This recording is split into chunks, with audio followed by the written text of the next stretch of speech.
Você vai ter que escolher. Ou rompe esse namoro com a princesa, ou abandona. Eu não vou aceitar esse tipo de pressão. Eu garanto que a princesa Kenya jamais vai ficar sabendo que eu estou envolvido no movimento para... Eu estudei, Tom, e você? Me diga, você estudou? Eu não estudei nas boas escolas igual você não, Miriam. Acaba mais conta eu sei fazer. Ainda é novo no trabalho, né, Miriam? Não é com o tempo você vai aprender a contar dinheiro direito. Sabe esse Santo Antônio que dona menina me deu? Ele funciona, Caetana. Manuel, minha mãe queria colocar um laço na minha cabeça. Queria convidar a gente, tudo quanto era lado. Queria me vestir Virgínia. Parecia assim uma árvore de Natal. Isso é um karma. Miriam usa tudo que é brecha, que é pra poder amofinar comigo, arrumar arenga. Meu filho, ele deve de estar avexado de ter que trabalhar de caixa de banco. Pra quem queria ser dono de fábrica no Recife, imagine. Existem momentos em que um império inteiro começa a ruir, não por causa de uma guerra, nem por uma invasão estrangeira, mas porque uma única verdade consegue escapar das sombras e alcançar a luz. Durante muito tempo, Jendal acreditou que o medo era suficiente para manter Batanga sob seu controle absoluto. Ele governava com mãos de ferro, eliminava adversários sem deixar rastros, e tinha certeza de que ninguém seria capaz de desafiar o poder que construiu sobre mentiras, violência e silêncio. No entanto, aquilo que parecia enterrado para sempre estava prestes a voltar e se transformar na maior derrota de toda sua trajetória. Tudo começa quando uma notícia urgente atravessa os corredores do palácio e mergulha a corte em um clima de tensão jamais visto. O corpo do jornalista inglês Robert, cuja morte havia sido cuidadosamente escondida pelo regime, finalmente chega às mãos das autoridades britânicas. Junto com o cadáver, seguem documentos, relatos e provas detalhadas que revelam ao mundo inteiro os horrores que acontecem dentro de Batanga. As denúncias descrevem perseguições, desaparecimentos, torturas e a miséria que consome o povo enquanto a elite ligada ao rei vive cercada de privilégios. Quando Jendal recebe a informação, o impacto é devastador. Pela primeira vez em muito tempo, ele não consegue reagir imediatamente. O homem que sempre demonstrou arrogância diante de todos permanece imóvel, tentando compreender como algo tão grave pôde acontecer sem que seus espiões, soldados e conselheiros percebessem. A sensação de controle absoluto desaparece em poucos segundos, substituída por um medo que ele jamais imaginou sentir. Ao observar o comportamento estranho do monarca, Mr. Campbell percebe que existe algo muito mais sério por trás daquela notícia. O inglês se aproxima com cautela, medindo cada palavra para não provocar ainda mais a ira do governante. Mesmo assim, decide fazer a pergunta que ninguém mais teria coragem de fazer. Vossa Alteza, perdoe a minha ousadia, mas o senhor realmente teve participação na morte daquele jornalista. A pergunta atinge Jendal como uma lâmina. Durante alguns instantes, o tirano parece encurralado pela própria consciência. Seu olhar vacila, suas mãos tremem discretamente e a expressão de choque denuncia muito mais do que qualquer resposta poderia revelar. Porém, fiel à sua natureza manipuladora, ele rapidamente recupera a postura e tenta transformar a acusação em ofensa. Você enlouqueceu. Acha mesmo que eu seria capaz de cometer uma atrocidade dessas? As palavras saem carregadas de indignação, mas ninguém que esteja presente consegue acreditar completamente naquela encenação. Campbell abaixa a cabeça, mas o silêncio que se segue vale mais do que qualquer resposta. Dentro daquele salão, todos percebem que algo está profundamente errado. A partir desse momento, o equilíbrio emocional de Jendal começa a desmoronar diante dos próprios olhos de seus subordinados. Dominado pela raiva e pelo pânico, ele passa a caminhar sem parar pelo salão do trono, enquanto tenta encontrar uma explicação para o desastre político que acaba de explodir diante dele. Quanto mais pensa, mais percebe que alguém próximo o traiu. e essa conclusão o deixa ainda mais perigoso. Em um acesso de fúria incontrolável, ele começa a destruir tudo ao seu redor. Vasos valiosos são lançados contra as paredes, cadeiras são derrubadas violentamente e documentos importantes são espalhados pelo chão. Os servos observam a cena aterrorizados, enquanto os guardas evitam qualquer contato visual, pois sabem que um único movimento errado pode transformá-los na próxima vítima do rei. O que mais assusta não é a violência dos gestos, mas a certeza de que Jandal está percebendo algo que jamais admitiria em voz alta. Pela primeira vez, seu poder parece vulnerável. Pela primeira vez, ele sente que pode perder tudo. Pouco depois, ele ordena uma reunião secreta com Pascoal e Shinua. O ambiente dentro da sala reservada é sufocante. Os dois homens entram sabendo que qualquer palavra errada poderá custar suas vidas. Jandal não perde tempo com formalidades e vai direto ao ponto, encarando os dois com um olhar carregado de suspeita. Tenho absoluta certeza de que fui traído, e algum de vocês que está diante de mim sabe exatamente quem fez isso. Shinua sente o sangue gelar. Pascoal permanece imóvel, mas consegue perceber que o rei já ultrapassou todos os limites da racionalidade. As tentativas de demonstrar lealdade não produzem qualquer efeito. Quanto mais eles tentam se justificar, mais agressivo Jandal se torna. Tomado pela paranoia, ele chega ao extremo de ameaçar seus próprios homens de confiança, afirmando que ambos mereceriam ocupar o lugar do jornalista morto. O clima dentro da sala torna-se tão pesado que Pascoal entende que precisa encontrar uma solução imediatamente. Caso contrário, ninguém sairá dali em segurança. É então que uma possibilidade surge em sua mente. Um nome capaz de oferecer ao rei um novo alvo para sua fúria. Depois de alguns segundos de hesitação, ele finalmente revela quem acredita estar por trás da operação que levou o corpo de Robert até a Inglaterra. Ao ouvir o nome de Dam, a expressão de Jandal muda completamente. O antigo aliado, agora líder da resistência, encaixa-se perfeitamente em todas as peças daquele quebra-cabeça. Pascoal explica que Dam conhece cada detalhe da estrutura militar de Batanga, domina técnicas de infiltração e possui inteligência suficiente para executar uma missão tão ousada. Quanto mais escuta, mais Jandal se convence de que encontrou o responsável por sua humilhação. Então, uma gargalhada estranha toma conta da sala. Não é uma risada de alívio, é a reação perturbadora de alguém que está perdendo o controle da própria mente. Encontrem Dam imediatamente, porque se ele não aparecer diante de mim muito em breve, será você quem sofrerá as consequências do meu fracasso. A ameaça deixa Pascoal profundamente abalado. Ele compreende que recebeu uma missão praticamente impossível e que sua própria sobrevivência agora depende de capturar o homem mais procurado de Batanga. Sem imaginar que acaba de se tornar o principal alvo do Reino Dam, celebra em segredo o sucesso da operação que finalmente revelou ao mundo as atrocidades cometidas por Jandal. Enquanto o tirano afunda em paranoia, medo e desespero dentro do palácio, a resistência conquista sua vitória mais importante até aquele momento. No entanto, todos sabem que essa conquista terá um preço altíssimo porque um inimigo ferido pode ser perigoso, mas um tirano humilhado diante do mundo inteiro é capaz de cometer as maiores loucuras para recuperar o poder.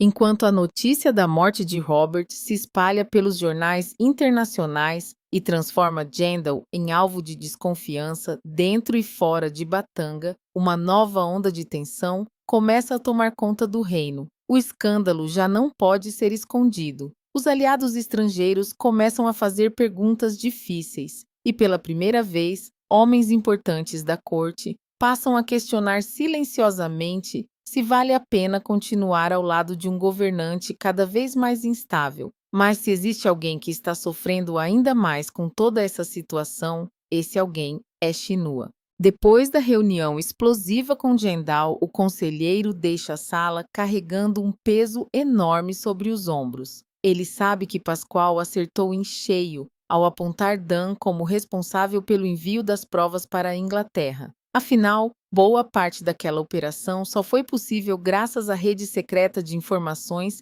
que a resistência construiu dentro do próprio palácio. O problema é que quanto mais perto Jandal chega da verdade maior, se torna o risco de descobrir quem realmente está ajudando os rebeldes.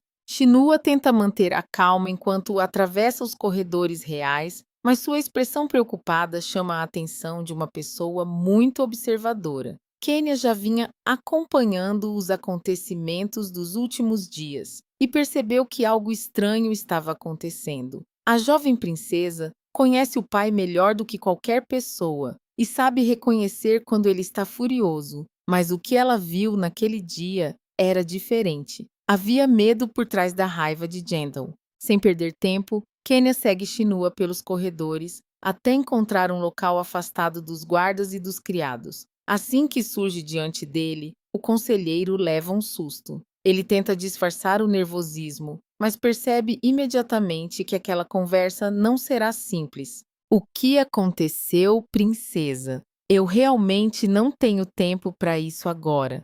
Kenya não recua nem por um segundo. Seus olhos demonstram determinação e preocupação ao mesmo tempo. Ela sabe que existe algo escondido por trás daquela crise e está decidida a descobrir. Eu ouvi meu pai acusando Dan de estar por trás da denúncia sobre a morte do jornalista, e eu quero saber se isso é verdade. Por alguns segundos, Shinua permanece em silêncio. Seu coração dispara. A pergunta é direta demais e perigosa demais. Qualquer resposta pode colocar tudo a perder. Tentando ganhar tempo, ele muda o foco da conversa e repreende a princesa por ouvir discussões particulares atrás das portas do palácio. Mas Kenya não cai naquela tentativa de desviar o assunto. Ela continua pressionando porque já possui informações que o conselheiro nem imagina. Respirando fundo, a jovem decide revelar uma carta que guardava na manga. Eu sei que você tem ligações com Dan. Foi você quem me ajudou a encontrá-lo secretamente antes. Então, não tente fingir que não sabe de nada. As palavras atingem Shinua como um golpe inesperado. Durante anos ele conseguiu esconder suas verdadeiras alianças, mas agora percebe que Kenya observou muito mais do que ele imaginava. Pela primeira vez, o conselheiro sente que está encurralado. Mesmo assim, ele se recusa a responder. Quanto menos falar, maiores serão as chances de proteger a resistência. Mas o silêncio acaba produzindo o efeito contrário. Quanto mais Shinua evita responder, mais convencida Kenya fica de que Dan realmente está envolvido em toda aquela história. A princesa começa a juntar as peças do quebra-cabeça e percebe que existem forças atuando dentro do próprio palácio contra o governo de seu pai. Ela ainda não conhece toda a verdade. Ainda não sabe que Shinua é uma das peças mais importantes daquela rede clandestina, mas está perigosamente próxima de descobrir. Enquanto isso, longe das intrigas do palácio, Dan finalmente consegue respirar um pouco mais aliviado. Escondido em um dos refúgios da resistência, ele recebe os cumprimentos de Akin e dos demais companheiros. Pela primeira vez, em muito tempo, todos sentem que conquistaram uma vitória real contra o regime. A divulgação internacional do caso Robert não apenas expôs os crimes de Jandal, como também mostrou ao mundo que Batanga possui homens e mulheres dispostos a lutar pela liberdade. Akin observa o amigo com admiração. Ele sabe que boa parte daquele sucesso nasceu da coragem e da inteligência de Didam. O que você fez foi uma das maiores vitórias da resistência desde o início dessa luta. Dam recebe o elogio com humildade, mas não consegue esquecer a discussão que teve anteriormente com alguns membros do grupo, principalmente com Akin. Por isso decide falar com sinceridade. Ele lembra ao companheiro que não gostou de ter sua lealdade colocada em dúvida e admite de que ficou decepcionado ao perceber que alguns aliados acreditaram que ele poderia trair a causa por causa dos sentimentos que nutre por Kenya. A conversa, que começa tensa, acaba revelando algo inesperado. Ao observar as reações de Akindan, percebe que existe uma razão muito particular para o comportamento dele. Cada vez que Ladice é mencionada, o guerreiro muda completamente de expressão. Bastam alguns minutos para Dam compreender a verdade. Akin está apaixonado. A descoberta pega o rapaz desprevenido e desmonta completamente sua postura defensiva. Sem conseguir esconder os sentimentos, ele acaba admitindo indiretamente aquilo que tentava negar havia muito tempo. E naquele instante, nasce algo importante entre os dois homens. Pela primeira vez, Akin entende o que Dum sente por Kenya. Pela primeira vez, Dam entende os medos e inseguranças do companheiro. A amizade entre eles sai fortalecida daquela conversa. Uma amizade que será colocada à prova em batalhas muito mais perigosas nos próximos dias. Mas enquanto a resistência celebra discretamente sua vitória e fortalece seus laços, ninguém imagina que Jendal já colocou em movimento uma caçada implacável. Consumido pela humilhação, pela paranoia e pelo desejo de vingança, o tirano não descansará enquanto não encontrar Dom. E quando dois homens determinados seguem caminhos opostos, rumo ao mesmo destino, uma colisão devastadora se torna inevitável. Enquanto a resistência fortalece suas alianças, longe dos olhos do regime e Jendal transforma Batanga em um verdadeiro campo de caça para encontrar Dam, os acontecimentos começam a avançar também em outra direção. Uma direção que poderá provocar novas guerras, novos conflitos e até mesmo destruir relações que pareciam inabaláveis. Porque enquanto alguns lutam pela liberdade do reino, outros estão travando batalhas silenciosas dentro do próprio coração. No palácio, Kenya não consegue esquecer a conversa que teve com Chinua.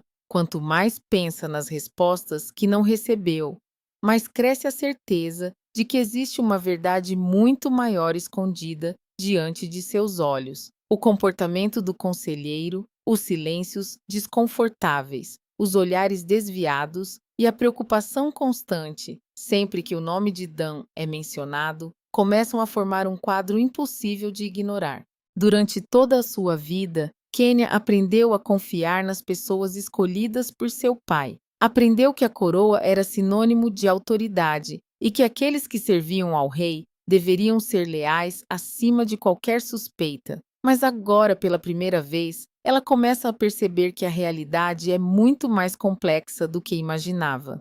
Em seu quarto, longe das formalidades da corte, a jovem passa horas refletindo sobre tudo o que só aconteceu. Quanto mais analisa os fatos, mais percebe que a versão apresentada por Jendal simplesmente não faz sentido. Se Dam fosse apenas um criminoso ou um traidor comum porque tantas pessoas arriscariam a própria vida para protegê-lo, por que seu nome desperta tanto medo dentro do palácio? E principalmente porque ela própria sente que existe algo de profundamente injusto em toda aquela perseguição. Sem perceber, Kenya começa a enxergar o mundo pelos mesmos olhos daqueles que desafiam o governo. Enquanto isso, Chinua vive um dos momentos mais delicados de sua vida. A conversa com a princesa deixou claro que ela está muito próxima de descobrir segredos que podem custar muitas vidas. Ele sabe que qualquer passo em falso poderá destruir anos de trabalho da resistência e entregar dezenas de aliados diretamente nas mãos de Jendal. Por isso, o conselheiro toma uma decisão difícil. A partir daquele momento, precisará ser ainda mais cuidadoso em cada movimento, em cada palavra e em cada encontro secreto. O problema é que esconder a verdade está se tornando cada vez mais complicado. A pressão aumenta ainda mais quando novas ordens são emitidas pelo rei. Dominado pela obsessão de encontrar Dan, Jendal autoriza buscas em diversas regiões de Batanga. Guardas são enviados para vilarejos, estradas e esconderijos conhecidos da resistência. Pessoas começam a ser interrogadas sem qualquer prova. Suspeitos desaparecem durante a noite. O clima de medo se espalha rapidamente pelo reino. Mas quanto mais violento o regime se torna, mais apoio a resistência conquista. A notícia sobre a morte de Robert continua repercutindo internacionalmente. Jornais estrangeiros publicam reportagens detalhadas. Organizações internacionais começam a questionar as ações do governo. Antigos aliados políticos passam a manter distância do palácio. Aquilo que parecia uma crise passageira está se transformando em uma ameaça real ao poder de Jendal. Longe dali, no esconderijo da resistência, Dam e Akin continuam discutindo os próximos passos do movimento. O sucesso da operação trouxe esperança para todos, mas também aumentou os riscos. Agora, o inimigo sabe que existe uma organização muito mais forte e estruturada do que imaginava. Dum compreende que o momento exige cautela. Mesmo assim, uma preocupação continua ocupando seus pensamentos. Kenya. Por mais que tente se concentrar exclusivamente na luta contra o regime, ele não consegue ignorar os sentimentos que carrega pela princesa. O problema é que cada novo confronto torna essa relação ainda mais impossível. Ela é filha do homem que ele combate. Ele é o homem mais procurado do reino. E entre eles existe uma guerra capaz de destruir qualquer sonho de felicidade. Durante uma conversa reservada com a Dum, admite que teme pelo futuro, não apenas pelo destino da resistência, mas também pelo destino da mulher que ama. Akin agora muito mais próximo do amigo. Depois da conversa sincera que tiveram, tenta fazê-lo enxergar que algumas batalhas precisam ser enfrentadas no momento certo. Antes de pensar no amor, eles precisam sobreviver. E sobreviver está ficando cada vez mais difícil. Enquanto isso, em Barro Preto, outro conflito começa a ganhar força. Mirinho continua incapaz de aceitar a felicidade de Tonho e Lúcia. A cena do beijo que testemunhou permanece viva em sua memória, alimentando uma mistura perigosa de inveja, orgulho ferido e obsessão. Para alguém acostumado a conseguir tudo o que deseja, a rejeição se tornou uma ferida difícil de suportar. Em vez de seguir sua própria vida ao lado de Virginia, ele passa cada vez mais tempo pensando em formas de separar o casal. A situação piora ainda mais quando ele se encontra novamente com Manuel. O gerente do banco já percebeu que o antigo amigo mudou. A arrogância, a ambição descontrolada e a sensação de superioridade estão transformando Mirinho em alguém irreconhecível. Mas nem mesmo Manuel estava preparado para ouvir certas ameaças. Convencido de que seu casamento com Virginia abrirá portas para posições mais altas dentro da instituição, Mirinho deixa claro que pretende usar influência e poder para eliminar qualquer pessoa que atrapalhe seus planos. Quando eu assumir um cargo maior, quem vai sair daqui é você. A frase cai como uma bomba. Pela primeira vez, Manuel enxerga claramente quem Mirinho realmente se tornou. Não existe mais o amigo leal de antigamente. Existe apenas um homem disposto a passar por cima de qualquer pessoa para alcançar seus objetivos. E essa transformação poderá ter consequências devastadoras para todos ao seu redor. Enquanto o futuro de Batanga se torna cada vez mais incerto, 3 caminhos começam a avançar inevitavelmente para o mesmo destino: a vingança de Jendal, a luta liderada por Dum e os sentimentos proibidos que continuam aproximando Kenya da verdade. E quando esses caminhos finalmente se cruzarem, ninguém sairá ileso. Se você gostou deste episódio, deixe seu gostei, inscreva-se no canal e ative as notificações para não perder os próximos capítulos. Nos próximos acontecimentos, veremos como a busca desesperada por Dum colocará Kenya diante de escolhas impossíveis e poderá desencadear uma das maiores reviravoltas de toda a história de A Nobreza do Amor.